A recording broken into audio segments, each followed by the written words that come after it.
11 now. It's 8 defeats in those 11, having lost one of their previous 49. Today almost certainly looked to be the chance to be a turning point for one of these teams.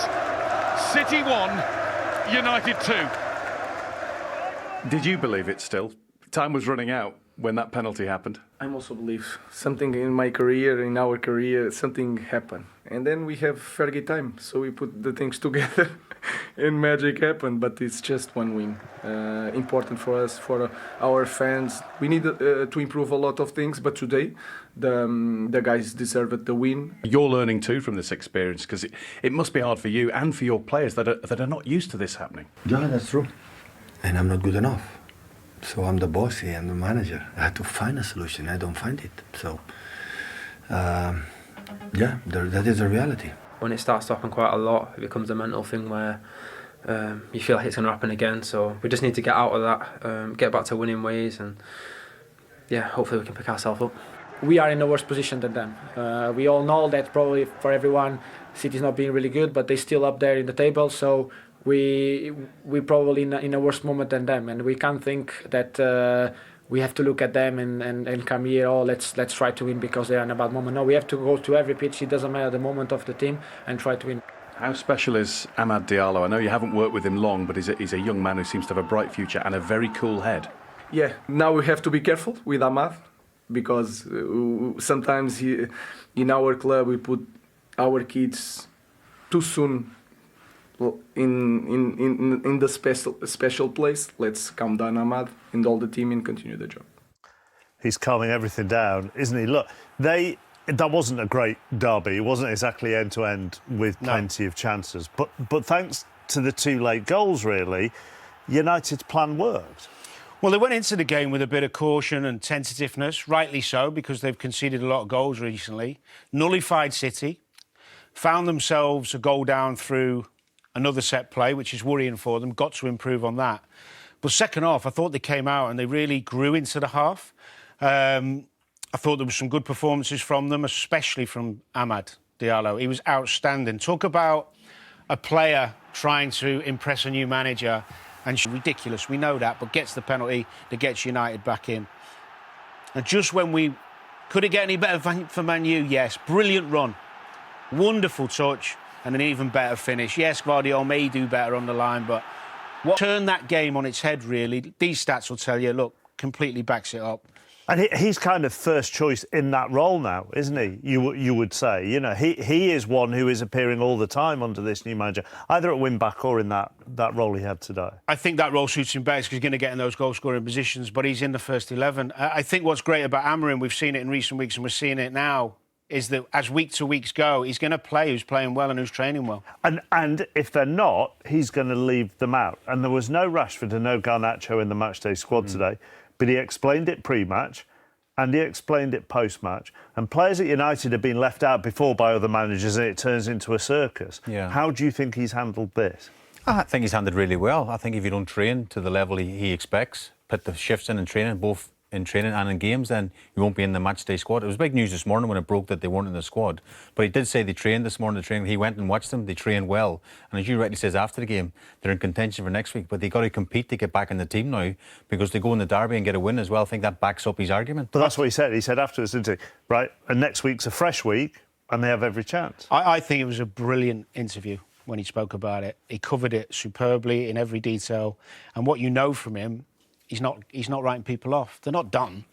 He's going to give them a fresh start next week, like he said, and I think United fans would have been very impressed with the way he's dealt with it. As far as City are concerned, they continue to look a shadow of the former selves, don't they? Yeah, it's amazing how they've fallen off a cliff, really. Let's be honest, it's the results. Look, we look at City, and we always speak about City playing through the thirds. This is Walker, obviously, gets the ball. Look at Haaland. There's no City player in the same postcode as Haaland at this stage. Like, there's so many gaps. We're not just normally playing in through midfield chapters and playing through the thirds. It's just a hopeful sort of long ball up. It's a battle for the big man up front. You see De Bruyne getting frustrated with the whole thing. This is not there. You work at that day before a game. And again, look at Walker. Normally De Bruyne maybe drop off into space, play it out. But it's just a hopeful ball up top. You know, Haaland's 3v1. You know, he's a battle with Maguire, and again the body's trying to catch up with him. That's I don't know, excuse me, be bolting the ball, hitting the big man up front and try and get bodies around it. It's not the Man City, and this is the press that worries me. You know, they're just passive in their press. It's too easy for Man United to get out of that press, and yeah, you give credit to Man United for doing that, but I think it sets the tone. We always talk about City in the past. They're brilliant at creating chances, but it comes from the press. Look at Silva, the Haaland's jogging. Watch Docker here, it comes into shot. He's doing nothing there. He might as well stays where he was. Opens up the space for Manu. That's where Docker just was a minute ago. If you're going to press choppers, you have to go together. You have to go as a unit. And again, it's all too easy for Manchester United. It's a real concern. And then if you don't win the ball high up the pitch, look at every Man City player. They haven't to track back 90 yards to defend their box. And here Silva gets attracted to Dalot. I think he should leave Walker 1v1. Frees up the space for Bruno. Of course, puts a brilliant ball, as Danny showed before, and Ahmed with the header. Fantastic save from Ederson. But it's a concern. Haaland again. I don't even know why Haaland's back here at this point.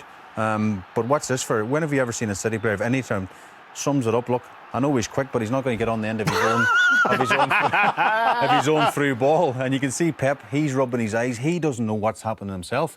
And I suppose coaches and managers up and down the country are thinking, what's he going to do to change the tide? I mean, the stats itself from today, look, it backs it up, doesn't it, Chappers? It's one of the worst of the season. I think United deserve a bit of credit for that stat as well. We touched on it earlier, but they were poor. I'm not saying they weren't. But United's shape helped them nullify. And the way they defended, how disciplined they were. I'll tell you what it does show you as well, even the best players on the planet can struggle with confidence. And even the best managers. I mean, his post-match interview was fascinating as well. You know, I have to find solutions, but I don't find solutions. I'm the manager and I'm not good enough. Simple as that. I think is that honesty? Is that trying to take it off his players? I think so. The latter. Yeah, I think a bit of both. I think he is trying different things. We see it week to week, different players in different positions. They're lacking a bit of energy, but I think it's more about confidence than physicality. Because when your confidence is low, you drop physically anyway. And a lot of those players aren't at the levels we've seen them, because we know how good they are. And why aren't they there? I don't think it's a fitness thing. I think at the moment they've just dropped. I mean, Phil Foden's even talking about confidence there. When you see the gaps that you mentioned and how far apart they are, when you see them not pressing as they do, is that confidence?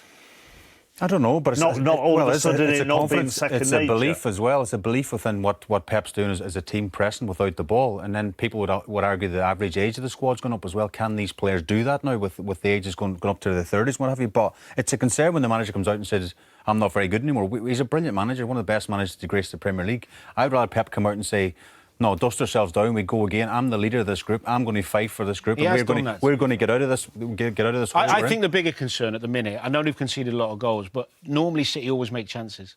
Confidence is when you're running away like Shea shown on the piece there, and not going to get the ball under pressure, which is what they do. They've just deviated from that. And that makes it easier to play against. So it's a knock-on effect with both. If you're not good with it, you're not good with that. All of a sudden, everyone's doubting each other. They're good players. They'll bounce. They've made a heck of a lot of money, and they've also made a heck of a lot of money on player sales. Do they go big in January? I think they have. Do they just keep their powder dry till the summer and then? Well, I think that if they dip in, they freshen it up. I really do. They need an injection of new faces, an injection of. I mean, Rodri's the obvious gap in that midfield. Of course, huge loss. Alvarez was sold just before the window as well. Didn't replace him. I think they need to freshen it up.